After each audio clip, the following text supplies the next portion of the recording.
Seperti yang saya sampaikan tadi, konsep promosi kesehatan dan media komunikasi.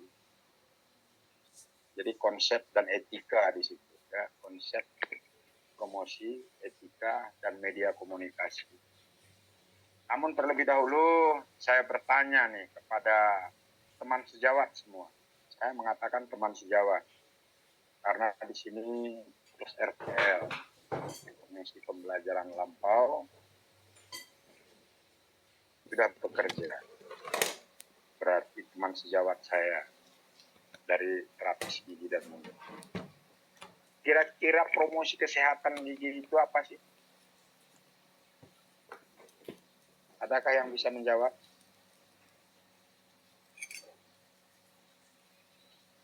Apa itu promosi kesehatan gigi?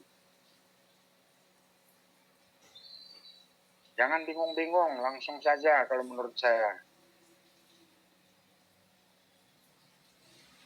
Apa itu promosi kesehatan gigi?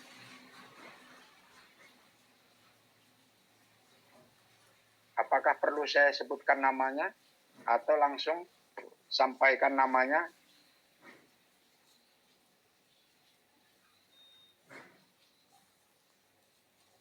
Mimi Julpa, apa itu promosi kesehatan gigi?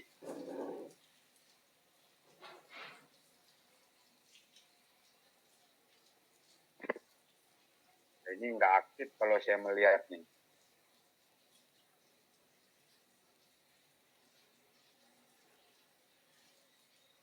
Izin Pak. Silahkan. Siapa? Dengan siapa? Mimi Zulfa tadi Pak. Ya, silahkan. Promosi kesehatan adalah menyampaikan informasi tentang kesehatan gigi kepada masyarakat umum. Untuk apa kira-kira disampaikan? Untuk meningkatkan kesehatan gigi dan mulut Pak. Oke. Jadi promosi kesehatan gigi dan mulut adalah upaya untuk meningkatkan kesadaran, gitu ya, dan pengetahuan di situ. Nanti kan di SLB nih, bagaimana caranya untuk meningkatkan kesehatan gigi dan mulut di sekolah? Luar biasa itu. Kan seperti itu. Jadi tujuan dari promosi kesehatan gigi di situ adalah untuk meningkatkan kesadaran. Meningkatkan kesadaran masyarakat ataupun anak sekolah itu tentang bagaimana pentingnya kesehatan gigi. Dan dampaknya terhadap kesehatan. Ini sinyal dari tadi Pak ya, akunnya. Masya Allah. Tapi memang iya kan? Kita masih ngarang itu kan? Mereka belum bisa diantarin Sekar, tolong dulu disampaikan. Baik Pak, maaf Ibu Setia Rosa, tolong dimutkan suaranya karena mic-nya bocor. Siapa namanya itu? Ibu Setia Rosa Pak. Dari mana? Dari mana dia kira-kira? Maaf Pak, kurang tahu daerah Bapak Ibu. Pak. Dari mana? Dari Sumbar Pak. Janganlah bocor-bocor nih, ya. Itu dengarkanlah dahulu ya. Bisa? Halo? Bisa Pak. Mari kita saling menghargai, oke? Ya Pak. Ya. Jadi tujuan dari promosi kesehatan gigi tadi meningkatkan kesadaran, ya, masyarakat ataupun anak sekolah itu bahwasanya bagaimana pentingnya untuk menjaga kesehatan gigi dan dampaknya terhadap kesehatan secara keseluruhan. Kan seperti itu. Selanjutnya meningkatkan pengetahuan tentang cara-cara menjaga kesehatan gigi. Misalnya di situ bagaimana cara menyikat gigi yang baik dan benar. Kan seperti itu. Bagaimana menyikat giginya yang baik dan benar, dan kapan saja waktu yang tepat kira-kira untuk menyikat gigi itu. Kapan waktu yang tepat? paling tepat kalau menurut saya mau tidur malam, disikat giginya, kan seperti itu. Setelah sarapan pagi dan mau tidur malam. Kan seperti itu ya, itu yang perlu kita sampaikan. Selanjutnya, mengubah perilaku. Mengubah perilaku masyarakat untuk lebih peduli dengan kesehatan giginya. Dan melakukan tindakan preventif untuk mencegah permasalahan tentang kesehatan gigi dan mulut. Itu ya. Selanjutnya, kita masuk pada strategi. Nah, strategi promosi kesehatannya, khususnya kesehatan gigi. Strateginya pendidikan. Memberikan pendidikan ya tentang kesehatan gigi kepada anak sekolah itu ataupun kepada masyarakat, terutama ya di SLB tadi. Selanjutnya, kampanye. Melakukan kampanye kesehatan gigi untuk meningkatkan kesadaran dan pengetahuan masyarakat, khususnya di sekolah itu. Selanjutnya, apakah cukup itu saja? Tentu tidak. Tentu harus ada kerjasama. Bekerja sama dengan berbagai pihak, seperti sekolah, komunitas, ya, dan organisasi kesehatan untuk meningkatkan promosi kesehatan gigi tadi. Selanjutnya, media. Media menggunakan media sosial, televisi, radio, dan media lainnya untuk menyebarkan informasi khusus tentang kesehatan gigi, gitu. Ya. Selanjutnya, ini untuk kita pahami terlebih dahulu tentang promosi kesehatan, maksud saya ya. Selanjutnya, manfaat dari promosi kesehatan gigi itu. Nah, meningkatkan kesehatan gigi. Kan seperti itu, terjadi peningkatannya. Mengurangi biaya. Promosi kesehatan gigi dapat mengurangi biaya perawatan gigi. Kan seperti itu, lebih bagus mencegah daripada mengobati. Jangan kita di sini sebagai tenaga terapis gigi dan mulut mengharapkan gigi orang itu sakit kebanyakan. Kan seperti itu. Kita berharap bagaimana caranya gigi orang itu tidak sakit lagi. Jadi bagaimana strategi untuk menurunkan angka karies gigi. Sehingga kita hanya datang duduk kan seperti itu ke kantor itu. Karena apa? Orang tidak ada lagi sakit gigi, nggak perlu kita melayani lagi gitu. Selanjutnya, meningkatkan kualitas hidup. Ya.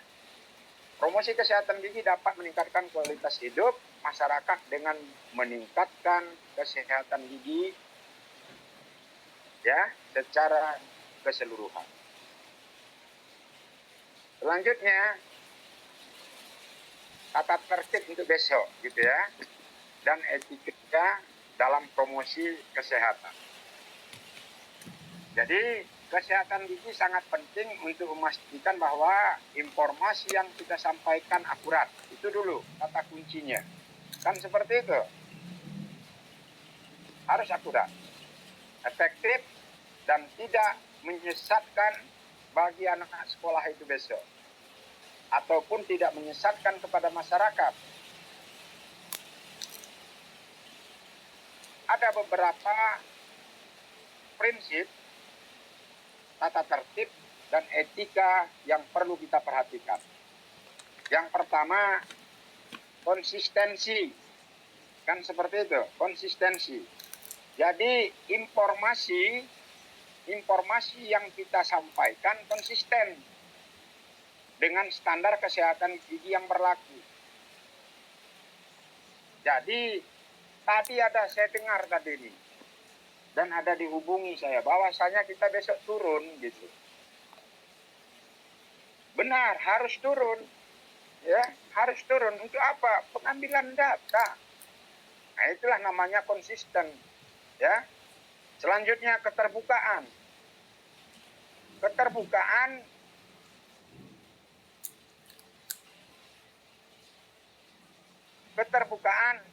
sampaikan informasi yang jelas dan transparan, kan seperti itu nih. Harus transparan di situ. Tentang kesehatan gigi atau layanan yang kita promosikan gitu. Dan yang ketiga, akuntabilitas. Pastikan bahwa informasi yang kita sampaikan dapat dipertanggungjawabkan dan didukung oleh bukti ilmiah. Jadi seperti itu. Selanjutnya, etika. Kita turun itu besok itu punya etika di situ. Yang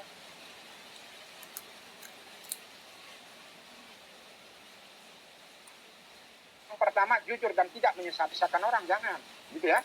Pastikan bahwa informasi yang disampaikan jujur dan tidak menyesatkan masyarakat ataupun anak sekolah itu besok. Itu hati-hati besok, gitu ya.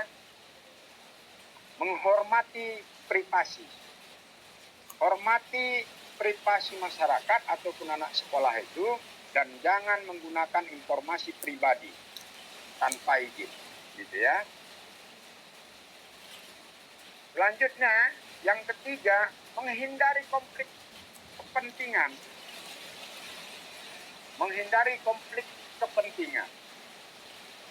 Pastikan bahwa promosi kesehatan gigi tidak dipengaruhi oleh kepentingan pribadi atau komersial yang dapat merugikan masyarakat.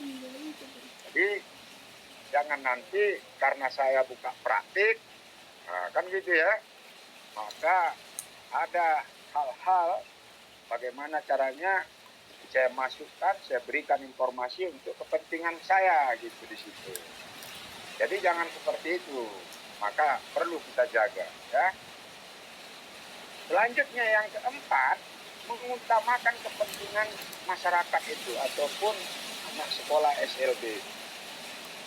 Jadi prioritaskan kepentingan masyarakat dan pastikan bahwa promosi kesehatan gigi itu bertujuan untuk meningkatkan kesehatan gigi dan kesejahteraan dari masyarakat itu sendiri. Ya. Contohnya kalau saya sampaikan di sini adalah menggunakan bahasa yang jelas. Ya. Kita gunakan bahasa yang jelas dan mudah dipahami oleh masyarakat. Itu contoh dari tata tertib dan etika gitu ya. Selanjutnya, menghindari klaim berlebihan. Hindari klaim yang berlebihan atau tidak terbukti tentang produk ataupun layanan kesehatan gigi. Yang ketiga, menggunakan bukti ilmiah. Nah, jadi kita harus haruslah ada referensinya gitu. Harus ada pegangan gitu ya. Gunakan bukti ilmiah untuk mendukung informasi yang kita sampaikan, ya khususnya tentang kesehatan gigi dan mulut. Jadi seperti itu. Jadi besok Anda membuat materi itu ke depan ya, hari kedua untuk promosi. Jadi kan membuat materi itu. Jadi membuat materi itu bukan asal, harus ada referensinya, harus ada bukunya gitu ya.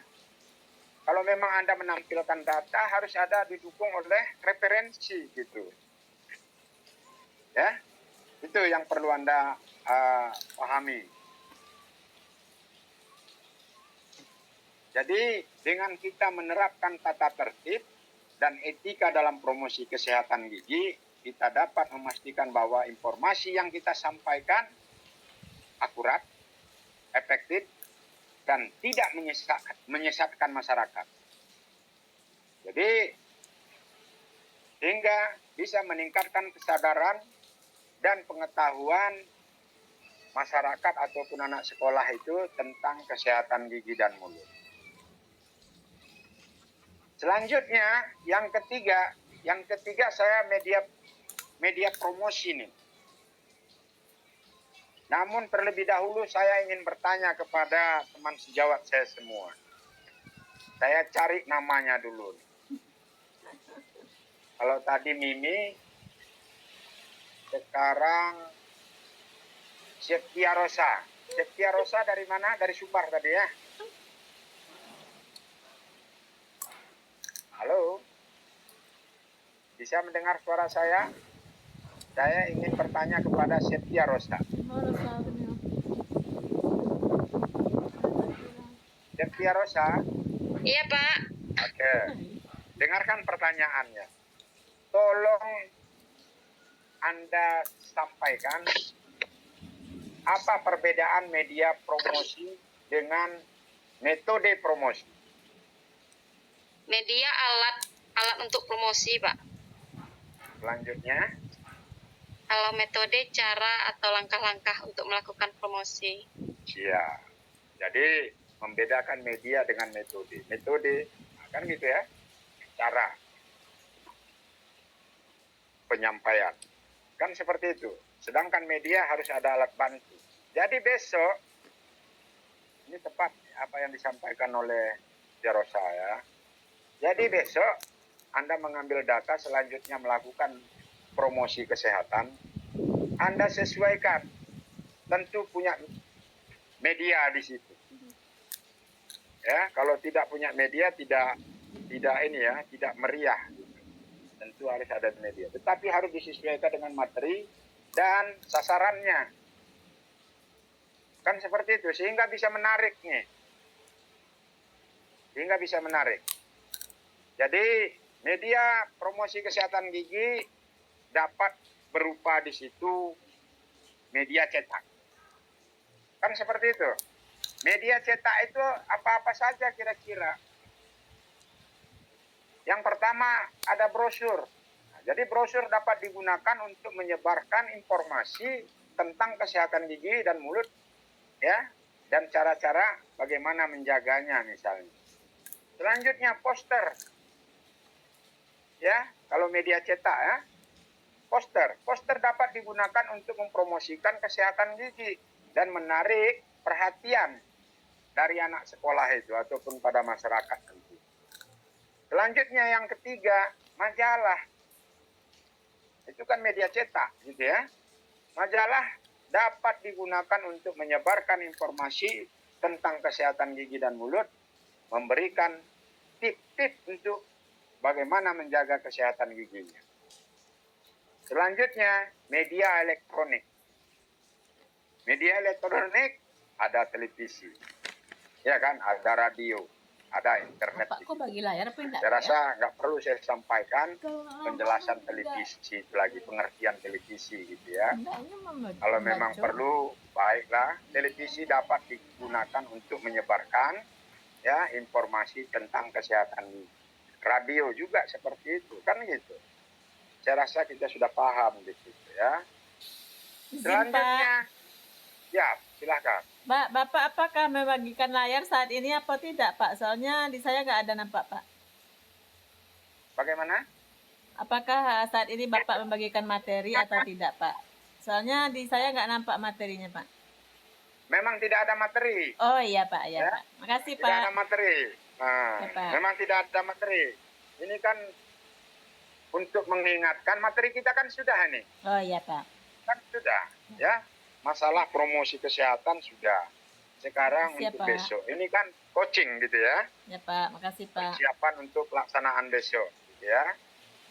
Saya lanjutkan ya. Ya, Pak. Selanjutnya sekarang materi tentang media interaktif. Pameran. Pameran dapat digunakan untuk menyebarkan informasi tentang kesehatan gigi dan mulut, gitu ya. Memberikan kesempatan kepada masyarakat untuk bertanya dan bisa berinteraksi dengan ahli kesehatan gigi.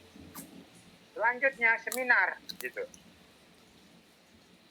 Seminar dapat digunakan untuk menyebarkan informasi tentang kesehatan gigi juga, gitu ya. Selanjutnya ada kampanye di situ.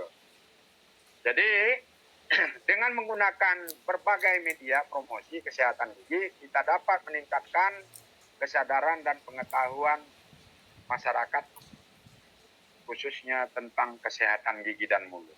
Jadi pesan saya kepada teman sejawat semua, besok kan turun nih dalam hal pengkajian.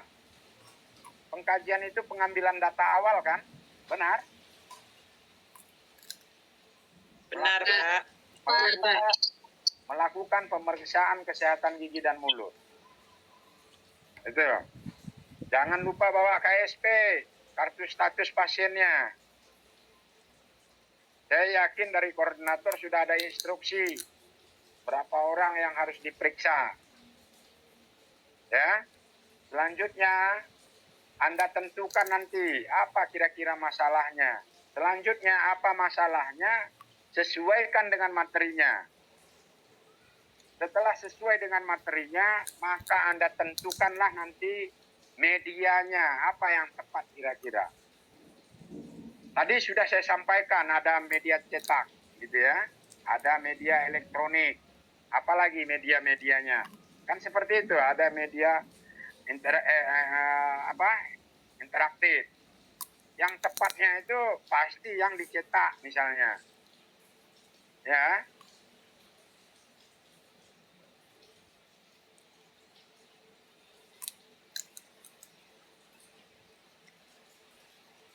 Yang tepatnya itu media yang dicetak misalnya. Anda cetak nanti posternya sesuai dengan materinya, kan seperti itu. Pasti menggunakan poster ataupun pantom nanti. Sehingga pada waktu Anda menyampaikan materi itu, bisa menarik perhatian dari anak sekolah itu. Ya, saya rasa seperti itu untuk pelaksanaan besok. Kira-kira sampai di sini ada pertanyaan tidak? Silakan.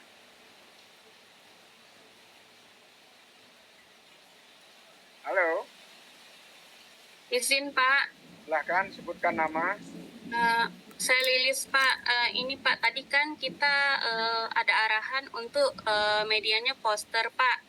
Nah untuk poster itu ukurannya berapa Pak kami nanti cetaknya? Kalau poster kan disesuaikan. Terlalu besar tidak baik. Kan gitu.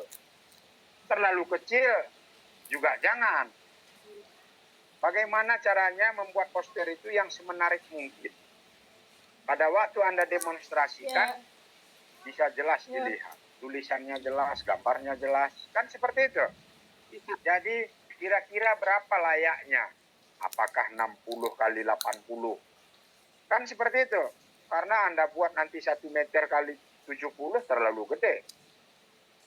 Kan seperti itu. 60, 80 misalnya. Ataupun 4 persegi panjang berbentuk kubus misalnya kan jelek itu. Coba dibuat 70, 90, 80, 60, 80. Kan seperti itu. Menarik kelihatannya. Ataupun 50, 70. Ya kan? Sehingga menarik perhatian. Kita pun membawa tidak terlalu ribet. Jadi seperti itu kalau masalah ukurannya. Jadi media sudah jelas. Ada pantom, ada poster. Ya kan? Nah, kalau memang praktik menyikat gigi, apakah cocok dengan apa misalnya flip chart? Juga bisa. Itu kan media cetak juga. Flip chart misalnya.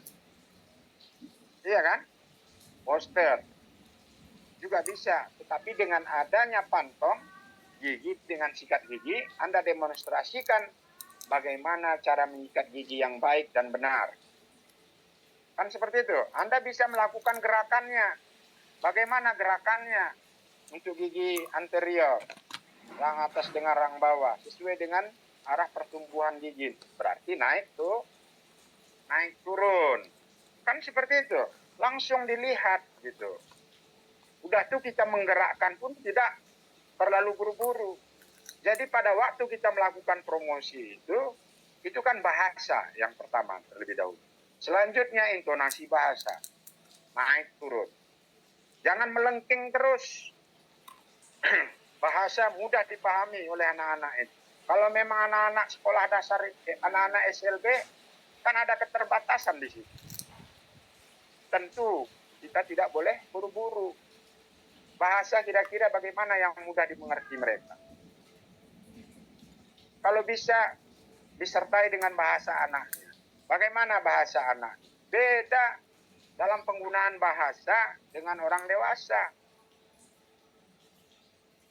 Kan seperti itu. Anak-anak perlu pujian. Tapi kalau orang dewasa jangan dipuji.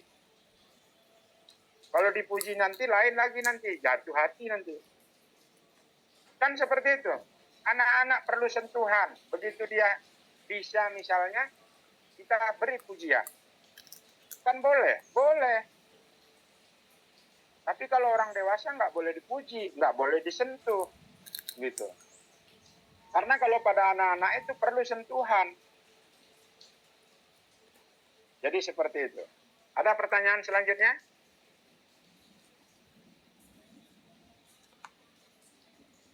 Dengan jumlah 82 orang, hanya satu yang bertanya, berarti paham betul dalam pelaksanaan besok.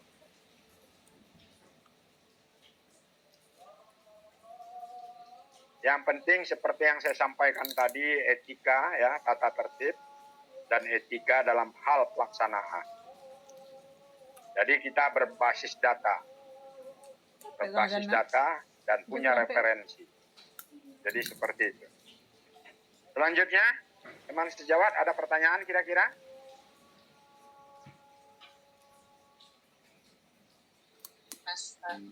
Pas semua.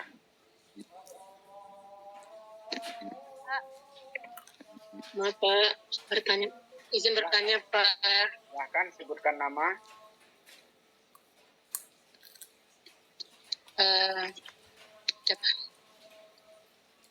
Maaf Pak, saya Leni Pak dari Sumber Pak.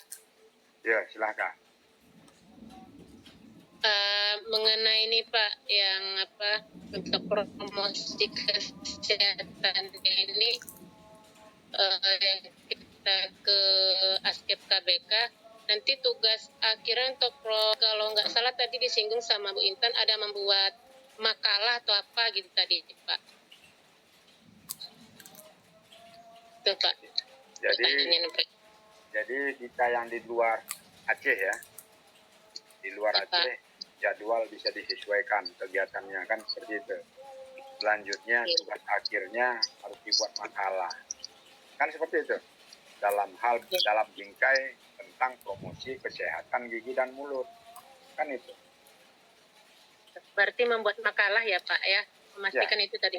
Ya itu, kan sesuai seperti yang disampaikan oleh Bu Intan tadi kan, buat makalah. Berarti makalahnya tentang promosi kesehatan gigi dan mulut. Ya. Iya Pak, ya. Terima kasih Pak. Jadi nanti yang di luar pulau, yang di luar Aceh, itu kan jadwalnya kan bisa disesuaikan ya. Nanti tempatnya juga seperti itu, cari sendiri itu kan. Iya Pak. Nah, dengan tempatnya tadi sekolah luar biasa juga itu ya. Iya. Nah itu. Jadi disesuaikan saja kalau menurut saya. Ya. Nanti di laporan itu juga jelas strategi pendekatannya yang Anda gunakan, media yang digunakan itu kan akan kita lihat apakah sesuai atau tidak gitu ya. Ya Pak, terima kasih Pak.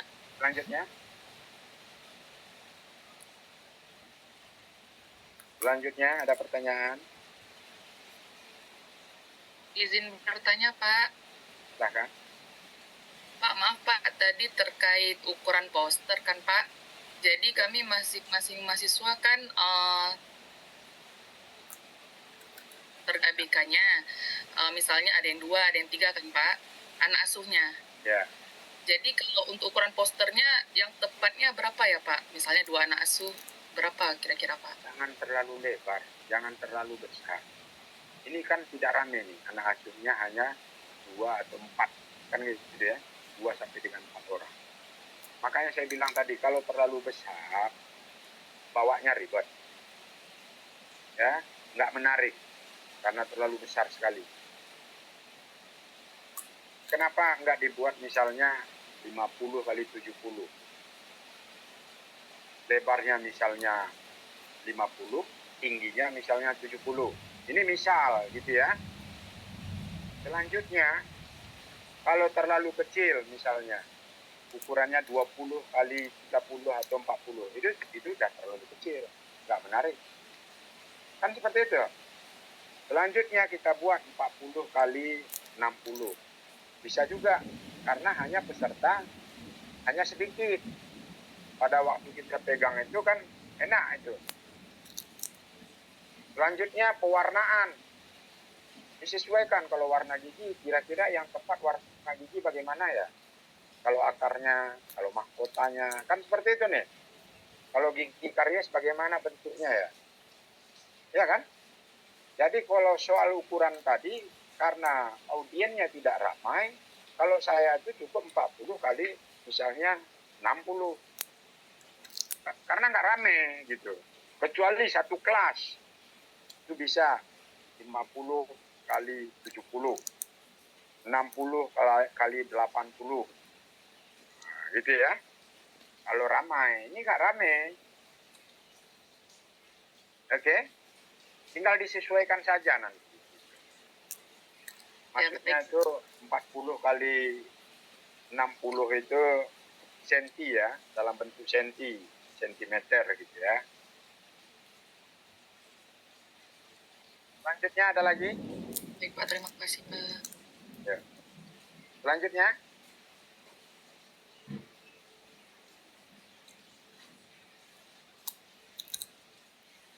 Saya yakin sudah paham, ya, sudah paham tata cara. Kalau kita turun ke lapangan itu pastilah mengikuti ya di mana bumi dipijak, di situ langit dijunjung. Kan seperti itu nih. Nggak mungkin kita melanggar ketentuan yang sudah dibuat oleh pihak sekolah itu. Ya, itu tata etikanya. Nggak mungkin itu. Kita masuk ke desa orang juga seperti itu. Bagaimana tata cara orang di desa itu. Tapi perlu kita ingatkan di sini sehingga tidak kebablasan besok. Selanjutnya, ada lagi? Ada pertanyaan lagi? Tidak Pak. Kalau memang tidak, belajarlah dalam hal pemeriksaan kesehatan gigi. Ya, jangan nanti banyak bingungnya elemennya, elemen gigi. Kan seperti itu ini. Gigi desidui, kodenya bagaimana? Gigi permanen bagaimana kodenya? Jangan nanti malu kita di situ. Kode 1, 2, 3, 4, itu gigi permanen. 5, 6, 7, 8, berarti gigi desidui. Kan seperti itu. Selanjutnya kariesnya. Nah, sekarang ini kan ada asuhan nih, ASKEP. Selanjutnya setelah ASKEP ada namanya bahasa medisnya. Asuhan keperawatan dengan bahasa medis sama tidak? Tentu tidak. Dalam hal pemeriksaan kesehatan gigi, tentu kita menggunakan medis. Ada kariesnya jelas. Karies superficialis, karies media, karies profunda. Jangan nanti Anda menuliskan karies di asuhan kesehatan gigi. Bingung lagi nanti jadinya. Oke? Saya rasa seperti itu yang bisa saya sampaikan. Kalau memang tidak ada pertanyaan, maka saya akhiri dengan cepat. Karena ikan sepat, ikan gabus, tidak perlu pakai ikan lele. Karena kalau pakai lele, bertele-tele jadinya. Baik, saya rasa itu aja yang bisa saya sampaikan. Lebih dan kurang saya mohon maaf. Billahi taufiq wal hidayah. Wassalamualaikum warahmatullahi wabarakatuh. Waalaikumsalam warahmatullahi wabarakatuh. Terima kasih Pak. Ya, saya izin lab terus ya. Mohon izin ya.